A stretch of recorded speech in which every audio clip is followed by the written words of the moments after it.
Imagine clicking a YouTube video that would take more than your lifetime, generations to finish. A video so impossibly long that if you started watching it today, your great-grandchildren would still be watching it. This is the ShinyWR anomaly, a viral mystery that surfaced in early 2026 when a channel known as ShinyWR uploaded a file with what appeared to be a runtime of over 140 years. To the casual YouTube scroller, it looked like a broken piece of internet history. A video claiming to be 1,234,567 hours long, defying every known upload limit on the platform and instantly capturing the curiosity of millions. However, the true mystery begins when you actually press play. Instead of spanning a century, the video snaps back to the maximum upload limit of roughly 12 hours, playing nothing but a silent, pitch-black screen. Tech sleuths quickly realized this wasn't a standard upload,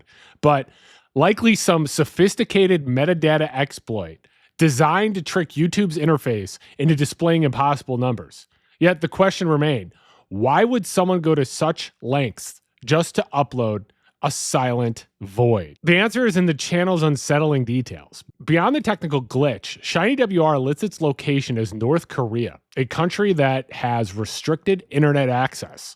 And it features a description in Arabic that translates to the chilling message, "Come, meet me in hell." These cryptic clues have split the internet into two camps. Those who believe it's simply a coder testing the boundaries of YouTube's architecture, and those convinced it's the start of an elaborate alternate reality game or a digital dead drop meant to be found. Today, we're diving into the mystery and void to find out what ShinyWR really is. This is the mystery of the 140-year-long YouTube video. Let's get spooky. Hey, spooky people, it's your best friend Kenny, and we are back with a spooky, disturbing story. Before we get to today's story, make sure that you subscribe to this channel, The Spooky Lawyer. Make sure that you like this video and leave a comment for the algorithm. Thank you. It usually happens late at night. You're deep in the trenches of the YouTube recommendation algorithm, drifting aimlessly from video essays about the socioeconomic collapse of the Roman Empire to high-speed compilations of hydraulic presses crushing things, and finally into that weird twilight zone of the platform where the thumbnails get grainy, the titles no longer have vowels, and the view counts don't make sense when you look at the production quality. And it's here, in this digital liminal space, somewhere between the weird part of YouTube and the actual technical back end of the internet, that millions of users recently encountered a mathematical impossibility. A video appeared in the feed. It was stark, minimalistic, and silent. A pitch black screen, a simple title, sometimes just a question mark or a diamond symbol. But the duration was the thing that stopped people mid-scroll, freezing their thumbs over their screens. It didn't say 10 minutes. It didn't say 10 hours. It read 1,234,567 hours, 30 minutes. If you do the math, and of course the internet did the math because we're all bored, right? This is about 140 years. To be precise, it's a timeline that outlasts the person watching it, their children, possibly their grandchildren, and potentially their great-grandchildren. It's a video that if you clicked play today, you would finish streaming sometime around the year 2166. The story of the ShinyWR anomaly is a sprawling, chaotic saga involving North Korean ghost servers, Arabic cryptic messages, and the fact that YouTube's ingestion code is apparently held together by duct tape, hope, and a very specific tolerance for digital mischief. The phenomenon kicked off around early January 2026, though the channel has been lurking in the shadows since mid-2023, waiting for its moment. It wasn't a slow burn. It was an algorithmic explosion. Users on Reddit, Twitter, and obscure tech forums began reporting this anomaly appearing in their feeds with zero context. It was something the YouTube machine gave them, like a cursed artifact. The video in question offered nothing. No sound, no image, just a void. And I know we're all staring into the void lately. Yet it accumulated millions of views in a matter of days. Why? Because the human brain loves puzzles. And it loves glitches. We are programmed to look for the error in the matrix. The spread was aided by the platform's own mechanics. YouTube's algorithm is usually obsessed with watch time and retention. It seemingly broke its own rules to promote a video that nobody could possibly watch in full. Or perhaps it rewarded the sheer audacity of the click-through rate. When a thumbnail promises a century of content, the curiosity becomes so much that it practically swallows the user whole. The first noticeable thing is the number. It isn't random. It isn't some complex binary code. It's 1, 2, 3, 4, 5, 6, 7. It's the numerical equivalent of typing password 123. The duration displayed on the thumbnail and the channel page is 1,234,567 hours and 30 minutes. Let's appreciate the scale of this lie. When you convert this to human terms, the math becomes existential dread. 1,234,567 hours equals about 51,440 days, or 140.8 years, putting the completion date somewhere around November 2166. This is the hook. It breaks the unspoken contract of the platform. We expect our videos to range from 15 seconds if we're watching shorts to maybe 10 hours if we're watching white noise or lo-fi beats or cats nodding their heads to saxophone music. 140 years is an act of aggression. It challenges the viewer's mortality. If you started watching the video, by the time it finished, you would be dead, your children would be dead, your grandchildren might catch the outro, assuming there even is a world to exist in then. The specific sequence, 1 through 7, also serves as a fingerprint. It suggests that this was not a buffer overflow error or some random glitch. This was a human being typing numbers into a field. It was deliberate. It was a prankster saying, how high can I make this number go before the upload fails? The mystery hits a brick wall when you actually click the video. As documented by countless disappointing users, the moment the video loads, the duration snaps back to reality. The scrubber bar shrinks, the timestamp corrects itself. The actual playable duration is approximately 12 hours, 34 minutes, and 56 seconds. So why this number? YouTube generally restricts uploads to 12 hours for most accounts. While there have been verified accounts or legacy uploads to upload more, the modern system usually flags anything over 12 hours. The uploader pushed the file to the absolute limit of the standard allowance. The disparity between the display time on the search page and thumbnail and the actual time in the player is a smoking gun. It proves that the video file isn't exactly petabytes in size.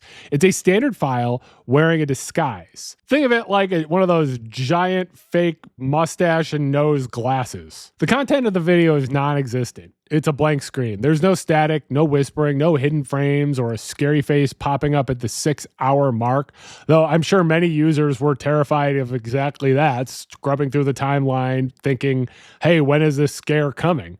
It's just total silence. This blankness served as the perfect canvas for the internet's imagination. Because there was nothing to see, people saw everything. They saw a test pattern for rogue AI. They saw a message from a trapped soul. They saw a North Korean spy station broadcasting silence to sleeper agents. In reality, they were staring at a compressed black JPEG for 12 hours. And from a technical standpoint, the blank screen and silence are crucial. To upload a 12-hour video, you need to manage the file size. A 12-hour video in 4K would be massive, hundreds of gigabytes. A 12-hour video of a pure black screen with no audio, the compression algorithm loves that. It can compress that data down to a remarkably small size because nothing changes from frame to frame. This allowed the uploader to generate a massive duration without needing a massive file size, facilitating a quick upload and avoiding bandwidth caps. The channel behind this mystery, ShinyWR, is a case study in how to manufacture mystique with no budget and a few drop-down menus. It's a great example of internet minimalist folklore. One of the viral aspects of the story is the channel's location. The About section of ShinyWR lists the location as North Korea. This detail did more heavy lifting for the mystery than the video itself. North Korea is a mysterious place. Anything associated with it immediately gains a +10 bonus to creepy and conspiratorial. The internet is obsessed with the idea of the North Korean internet. We track their IP blocks. We obsess over their Red Star OS. So when a channel pops up claiming to be from Pyongyang, posting a 140-year-long silent video, the conspiracy theorists start connecting the dots. Is this actually a state-sponsored upload from Pyongyang? Almost certainly not. The North Korean internet is a closed intranet. Their access to the global internet is severely restricted to elite government officials and hackers who generally have better things to do, like stealing cryptocurrency, than uploading metadata pranks to YouTube. Is it a hacker routing through North Korean servers?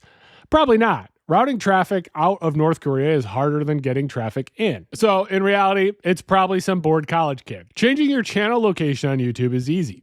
It doesn't require IP verification, a passport, or a notarized letter from Kim Jong-un.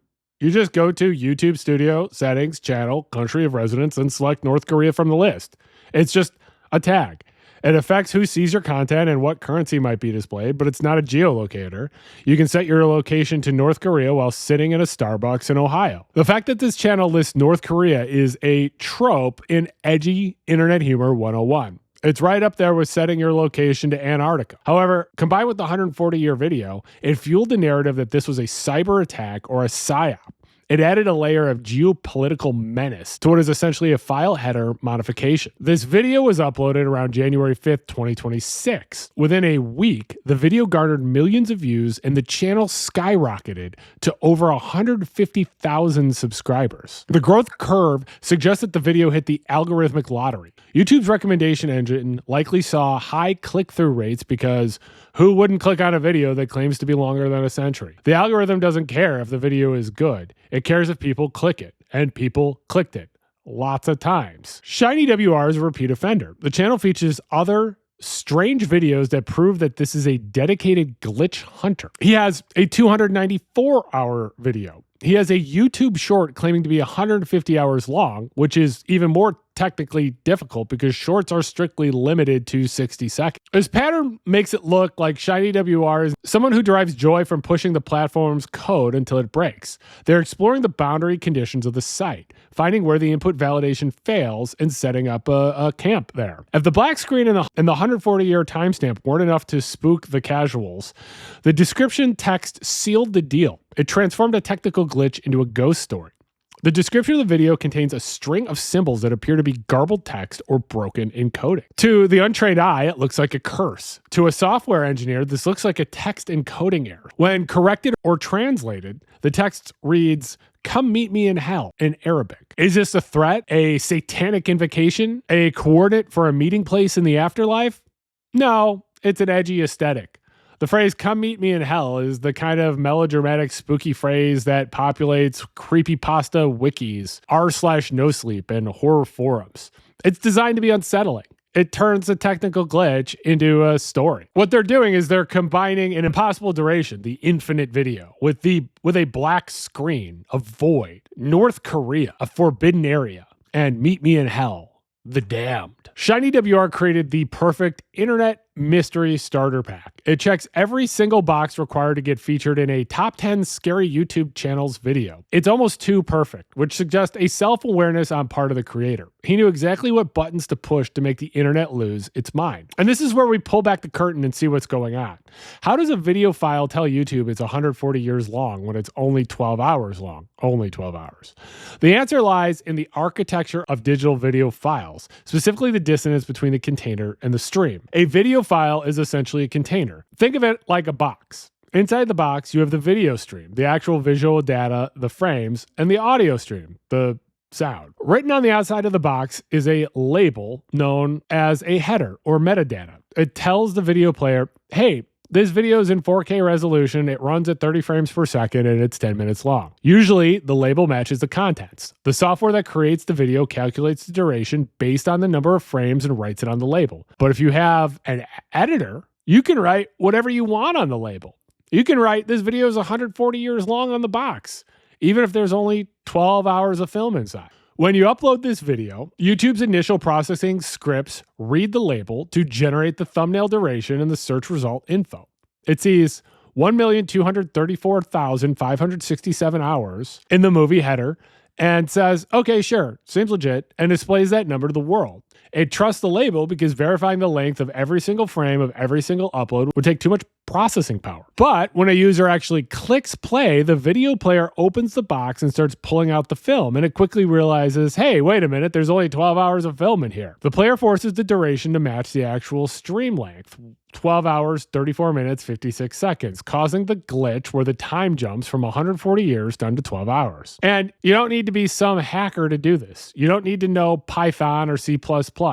Tools exist specifically for this purpose because, well, the internet loves chaos. The comment section of the ShinyWR video is fascinating. It represents the 3 stages of internet grief: confusion, investigation, and shitposting. A significant portion of the audience genuinely engaged with the lore. They treated the video as a digital monument, as if it were something that were left by alien intelligence. This is definitely the start of a conspiracy theory people are going to talk about for 10 years. This is going to have some insane lore. These users were aware that they were witnessing the birth of a classic internet mystery, similar to Cicada 3301. They are pre-nostalgic for a mystery. They want to be part of history, even if the history is just a broken video file. The absurdity of the runtime birthed a generation of memes. When faced with the infinite void, the internet's reflex is to make a joke. Users joked about reporting the video for nudity so that YouTube had to watch the whole thing, or also made jokes about how many commercials there would be in that video. The comments showed that YouTube's user base had a cynical understanding of YouTube's mechanics and the ability to turn the technical error into a joke about the platform itself. There's a group of users who found the video genuinely unsettling. Why? Because silence on the internet is rare.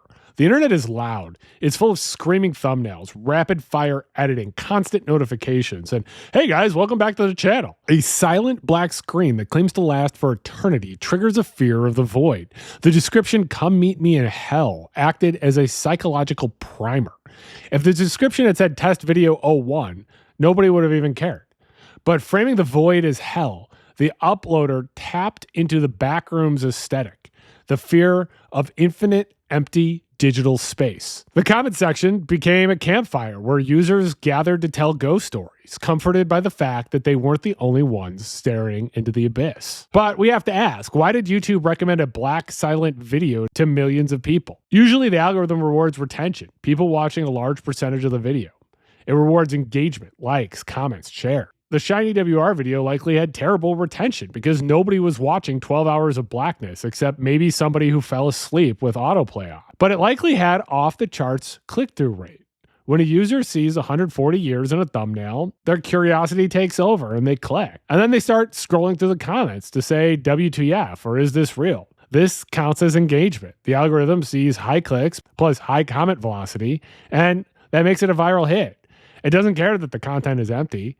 It only cares that people are reacting. ShinyWR didn't hack the code. They hacked the psychology of the user, and the algorithm just followed around like it is designed to do. Glitch videos often trigger a specific curiosity loop. Users share them with friends saying, look at this broken thing. This external traffic signals to YouTube that this video is relevant, pushing it even further into the mainstream feed. The mystery of ShinyWR and the 140 video is solved. It isn't a message from the North Korean government signaling the start of World War III. It's not a portal to hell in your computer. It's an edited movie file uploaded by a user where they flair for the dramatic and acknowledge of how YouTube parses its metadata. Make sure you're subscribed to this channel, The Spooky Lawyer. Make sure that you like, share, and comment on this video to help me out in the algorithm. Follow me on Twitter, Blue Sky, and TikTok. My username is The Spooky Lawyer. If there's a spooky or disturbing topic you would like me to cover, leave a comment and tell me about it. Or send me an email. My email address is thespookylawyer@gmail.com. If you'd like to support the channel, there is a link in the description and in my bio to buy me a coffee, so you can buy me a coffee, or you can become a member of the channel. For $1.99 a month, you can get access to exclusive content, including exclusive videos, as well as access to my videos before they go public. I appreciate you considering this. You can also support me by liking, sharing, and watching my videos. And I do appreciate that you watch my videos. And please stay spooky.